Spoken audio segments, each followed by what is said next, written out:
we've been talking about how it is time for the new you who is the true you, and you are a finisher. One of my favorite scriptures in the Bible says that faithful is he who's called you, and he is faithful to do it. It makes me think about the time in the Bible when Jesus and his disciples, they loaded up in the boat, and Jesus said, let us go to the other side. You know, sometimes in life, whenever we're starting a new endeavor, that can always be a really exciting time. Maybe Jesus, just spoke of new dream or vision to your heart, and you're fully motivated, you feel full passion, you feel so inspired. There's just such an excitement that comes with the freshness and the newness of this new journey in him. So we know that the beginning is always exciting, and then what else? Who doesn't love the ending? The ending of any accomplishment is always exciting. Who doesn't love crossing the finish line and just feeling like, yes, all of my hard work finally paid off? There's such an excitement with that. So we know that the beginning, the ending, those are both really fun, full energy times. But what happens? Sometimes in the middle of any journey, if there's ever going to be a time that you can tend to get a little bit more discouraged, it's probably going to be in the middle of that thing. And it's like with the disciples while they were on the boat. So Jesus said, let us go to the other side. No doubt there was probably a lot of excitement. They were excited about the new journey. But then what happened? In the middle, there was a great storm.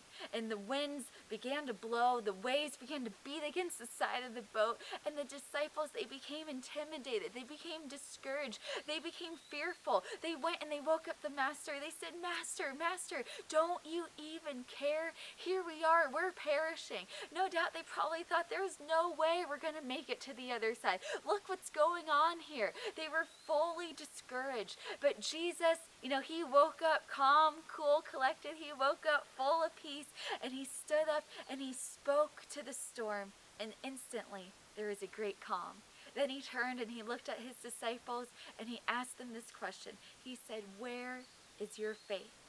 And I've found that sometimes in the middle of any journey, that's a good question to ask ourselves. To say, where is my faith? What am I trusting in? Because I know if I'm just looking to myself, if I'm just trusting my own ability, you know what? I'm going to run out. If I'm just trusting in my own strength, I'm going to run out of strength. I'm going to come to the end of myself.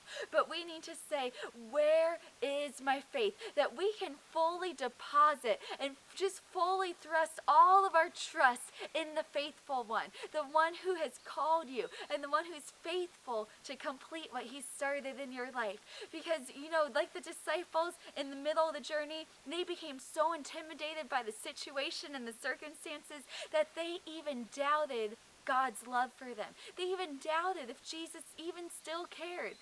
But if that's where you find yourself right now, if you're feeling discouraged by just feeling like things aren't even changing, like things are just getting worse and worse, and if you're even wondering, does God even still care about me? You know what? The answer 1,000 times is yes. Yes, he loves you with an unchanging, unfailing love. And you know what? It doesn't stop there. He believes in you.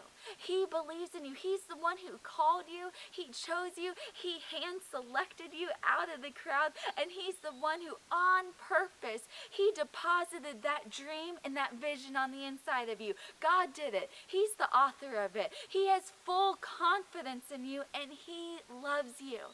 And you know what? If he believes in you, then you can believe in yourself. If he has confidence in us, then we can have confidence in ourselves, knowing that the greater one lives on the inside of us, that he's for us. He's not against us. He's there to help us. He's our great helper. And just like Hebrews 12 says, to look away from all that distracts and to do it, to look unto Jesus. That's where we want to keep our eyes. That's where we want to keep our focus. That's where we're going to draw our strength. He said to look to Jesus, who's the author and he is the finisher. He's the one who called you. He's the one who started this good work in your life. And guess what? He's the one who's going to complete it. Philippians 2:13 says that it's not even in your own strength. I love that. You know what God's called us to do? The pressure's off. It's not in our own strength, but he said it is God.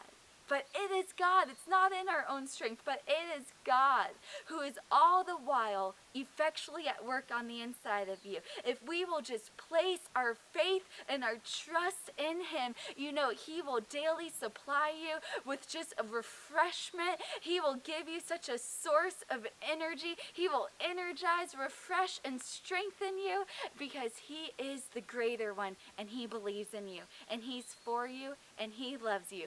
So you know what? Put your trust in the faithful one. He's the faithful finisher. And if he's a finisher, then you're a finisher.